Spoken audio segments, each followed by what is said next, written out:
So the under 17 tournament is about to begin this week, which means some OHL teams will be missing players.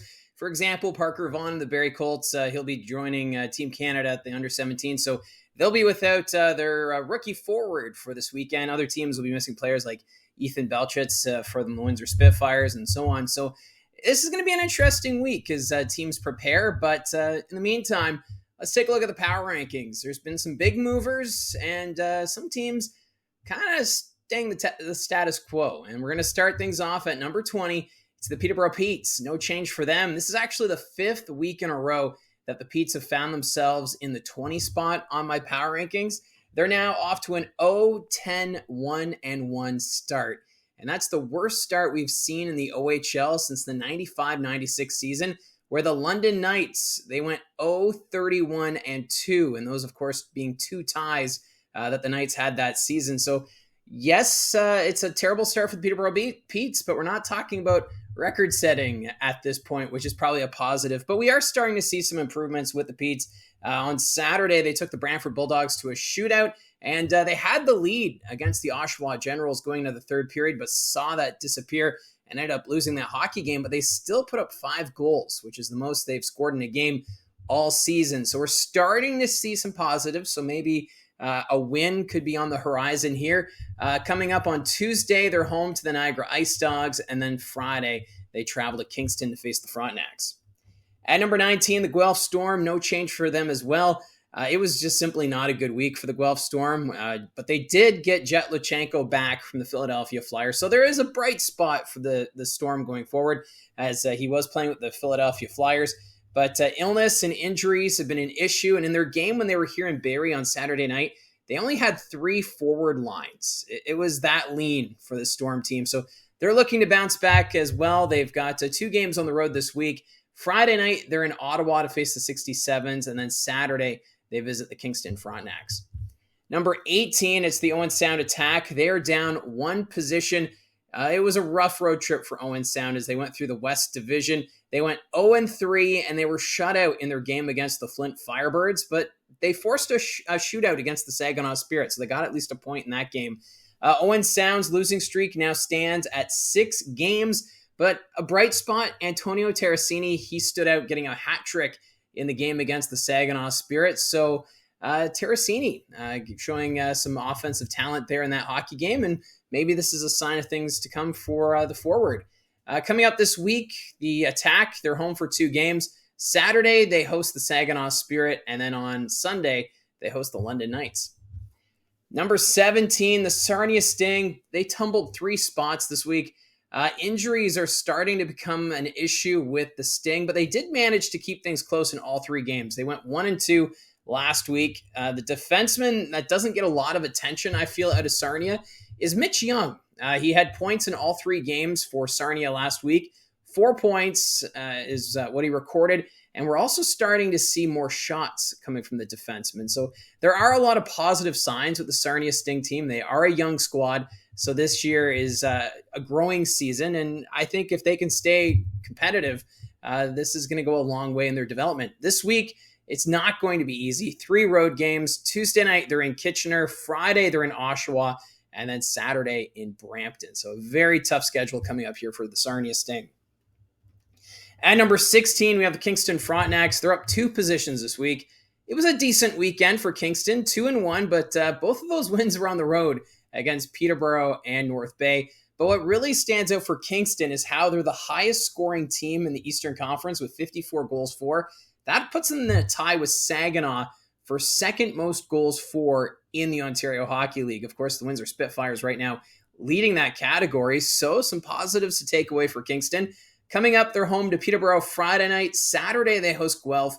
And then on Sunday, they head to Ottawa to face the 67s. At number 15, the Flint Firebirds. They dropped 2 spots this week. It started off with a shootout loss against the Sarnia Sting, but they recovered well with wins against Guelph and Owen Sound. So 2 teams at near the bottom of the power rankings. But Nathan Day, he recorded his first career OHL shutout in the win against the Attack. He made 37 saves for the shutout. So maybe this is a sign that Flint could start to, put some wins together, at least get some points. They got points in all 3 games last week and they have points, like I said, in all 3 games. So that's a good sign for this team. Coming up Friday, they're home to Windsor. Saturday, they're home to the Sioux. And then Sunday, they visit the Windsor Spitfires. So a busy 3-3 coming up for the Flint Firebirds. At number 14, the Niagara Ice Dogs. They are up 2 positions.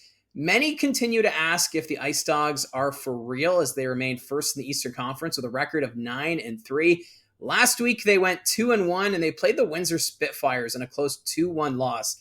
So that's now 2 losses against the top teams in the Western Conference standings. So they're getting the wins that they should, but they are struggling a little bit against some of the top teams. But it's not like they're being blown out. They are competitive.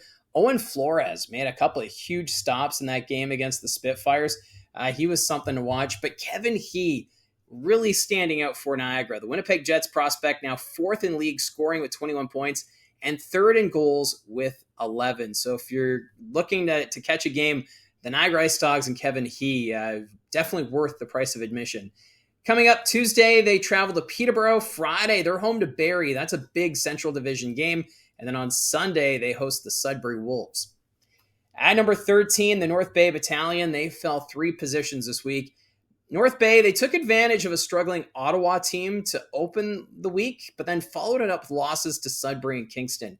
Overage forward Owen Van Steensel, he had a decent week. He had 3 goals, 2 coming against Kingston.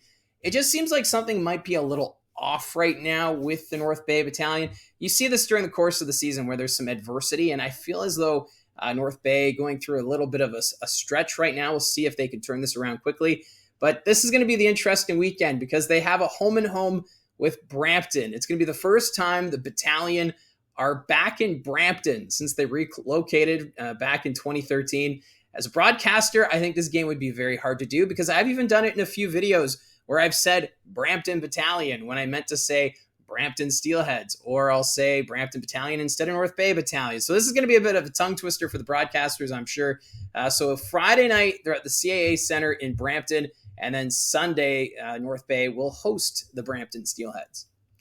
Let's continue with the Brampton talk because they're 12th in the power rankings. They dropped 1 position this week. It's kind of a mixed bag for Brampton. They played 2 games where they first lost 6-4 to Barrie after having a 3-1 lead in the second period.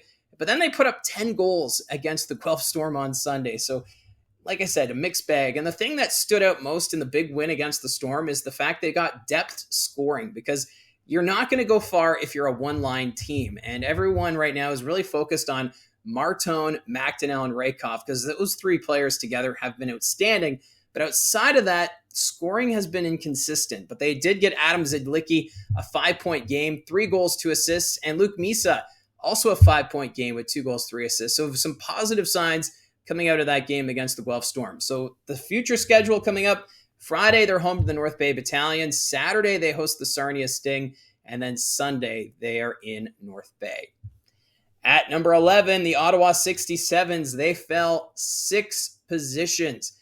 This was a bit of a market correction on the power rankings. They went 1-2 on their trip through Northern Ontario, and their win came in the final day of the trip up in Sudbury. So that win snapped their 7-game losing streak, because going into the weekend, I figured Ottawa would have to fall if this losing streak continued, and then we saw that with losses in North Bay and Sault Ste. Marie.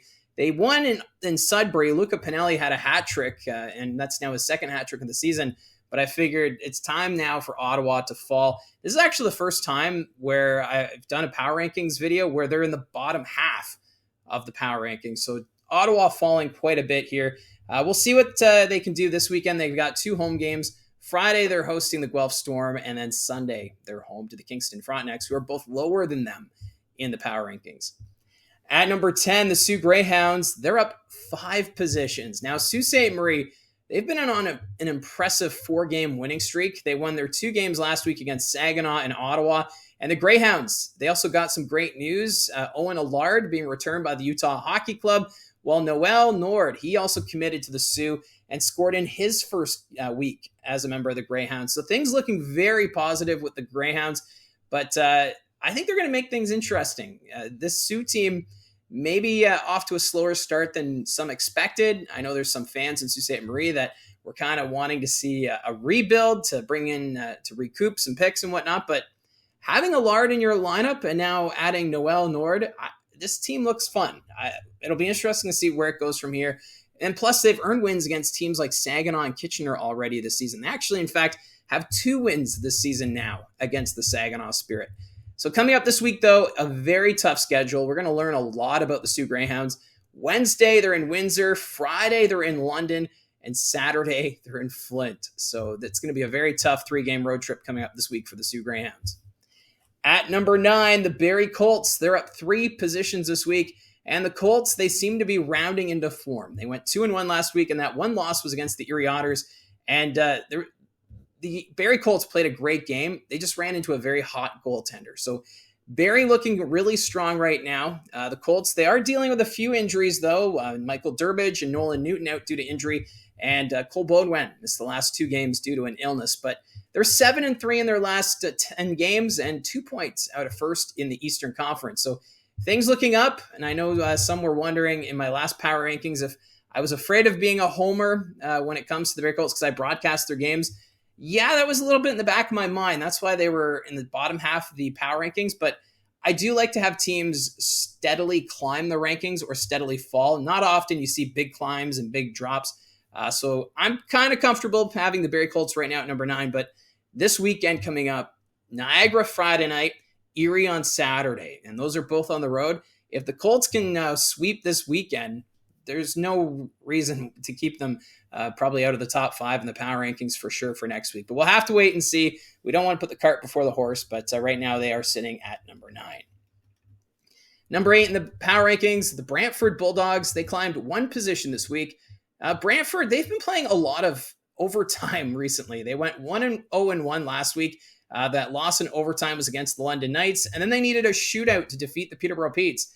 So Brantford, they've now earned points in 7 consecutive games, but it's their power play that I have some issues with. It's struggling. It's at 5.3% last in the OHL. Very surprising for a team that's been putting together wins and getting points, but they're finding a way to get things done right now. So that's great news if you're a fan of the Bulldogs, but I'm sure it's a bit of a concern in the back of the mind that specialty teams not performing quite well at the moment.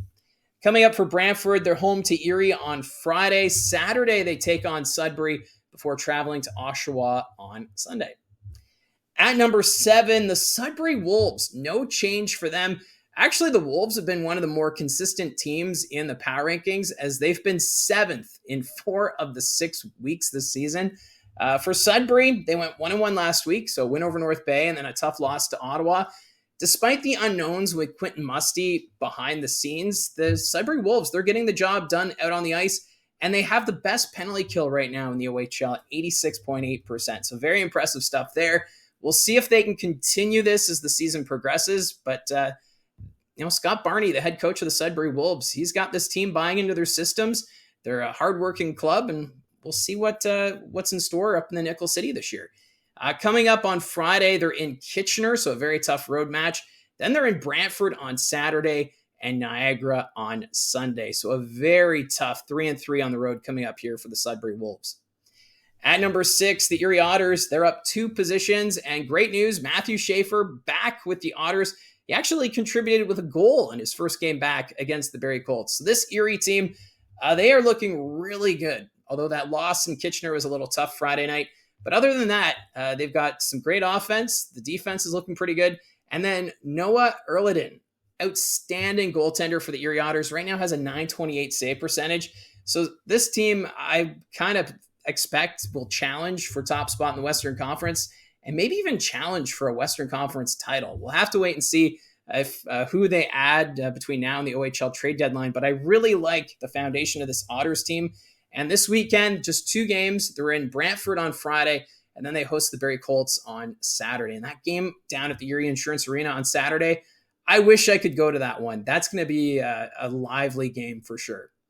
At number 5, we have the Saginaw Spirit. They dropped 2 positions this week. Saginaw needed a shootout to win at home against the Owen Sound Attack to snap their 3-game losing streak.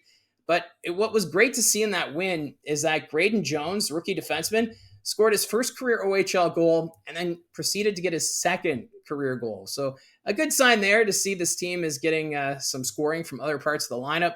And maybe this is the momentum they need. You get out of that losing streak, you get a confidence builder here, and then they go on the road for 2 this weekend. Saturday night, they're in Owen Sound, and then Sunday, they visit the Kitchener Rangers. That should be a very entertaining game this weekend. At number 4, the Oshawa Generals are up 2 spots, and the Generals, they got a big boost. Callum Ritchie, of course, being returned from the Colorado Avalanche. Ritchie didn't play in the loss against Niagara, but then played the following 2 games where Oshawa put up 7 goals in both of those games. And for Ritchie, he registered 5 assists. So not too bad in his return, and we'll see if they can continue that this week. Friday, they're home to Sarnia, and Sunday, they're home to Brantford. At number 3, the London Knights, they're up 1 position. It was a successful 3-3 for London as they were a perfect 3-0. That included an overtime win at home against the Brantford Bulldogs, where Sam Dickinson was the overtime hero. And in those 3 games, Dickinson, 2 goals, 5 assists, 7 points. Not bad for a defenseman who now has 15 points in 10 games of work. Coming up for London, they're home to the Sioux on Friday, and then Sunday they travel to Owen Sound.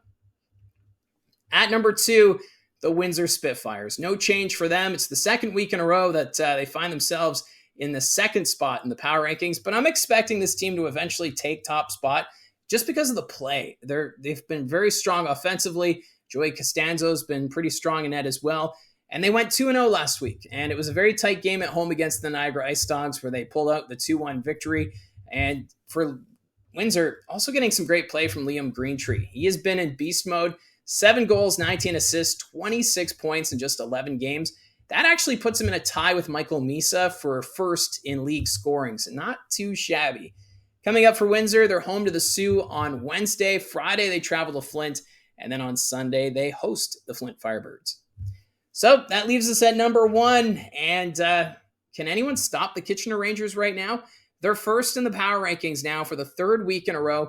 They're riding an 11-game point streak, which I don't think anyone saw coming. And for Kitchener, they've also won 6 games in a row. And that includes back-to-back wins last week against a very strong Erie Otters team. So I really like what this Kitchener Rangers team is doing, and we'll see if they can continue this. Outside of opening weekend where they had those 2 tough losses, this team has been firing on all cylinders. And they've got a full schedule coming up. Tuesday, they're at home to Sarnia. Friday, they're home to Sudbury. And then on Sunday, they take on the Saginaw Spirit. So that's how I see it from the booth. This is the Week 6 edition of the Power Rankings. Let me know in the comments section down below your thoughts on the rankings. And, what team has really surprised you of late? And who do you expect to maybe turn their season around here for the positive, especially those teams near the bottom of the Power Rankings? Thank you very much for all of your support. It's been great to see the continued growth here on the channel. Don't forget to hit like and subscribe. Talk to you again soon.